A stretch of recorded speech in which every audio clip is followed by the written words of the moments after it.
Hey everyone, this is Mike, and this video is going to be a little bit different from the usual stuff, as I am someone that raids in a few different games, and I've been wanting to compare the rest systems of these different games for quite some time. Now, what I'll be talking about is something that I don't think should apply to everything in the game. It would mainly be for Savage and Ultimate raids because of how different they feel depending on when you do them.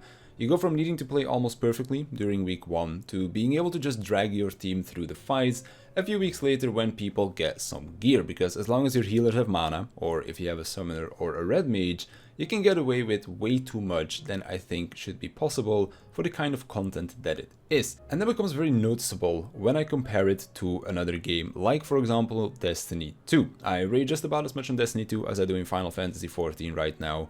But raiding on Destiny is much more casual than it is on Final Fantasy XIV, but despite that, the margin for error is actually smaller, and the way it works is as follows. So every person in the team gets a res token, and then when someone dies, you can use this token to res that person, and that's it, you're now a res down. You have 6 people in the raid team, meaning that you get 6 reses, unless of course the only people that have a token left die at the same time, and then they can't use that token on themselves. You need to be resed by another person that still has a token available. And I really like this system, as it shares the burden of having to res people.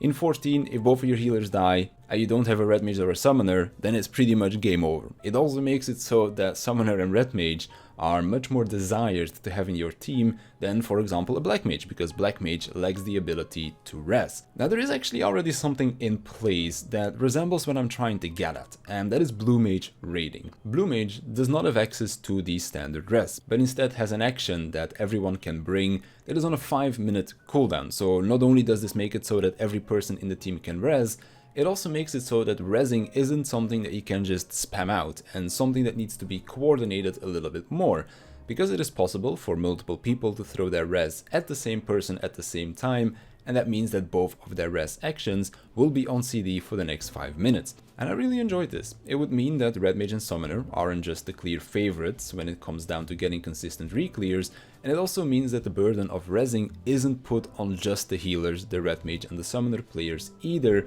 because everyone can contribute.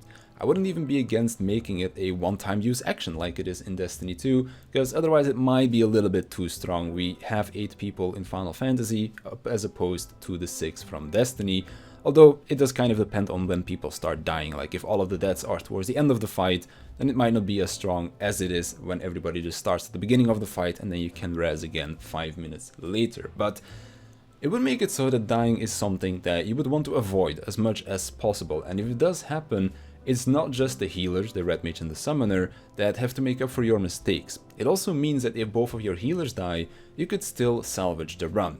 Now, I do know that this would change dynamic quite a lot, and if you've never raided on Blue Mage or in Destiny 2, that this might seem kind of weird, but give it some thought and let me know what you think about it in the comments down below, or if there is another way that you would change it, let me know as well. I'm quite curious to see what you guys would come up with. Anyway, that about does it for me, so I want to thank you for watching, I want to thank my Patreons for their support, and I'll see you in the next one.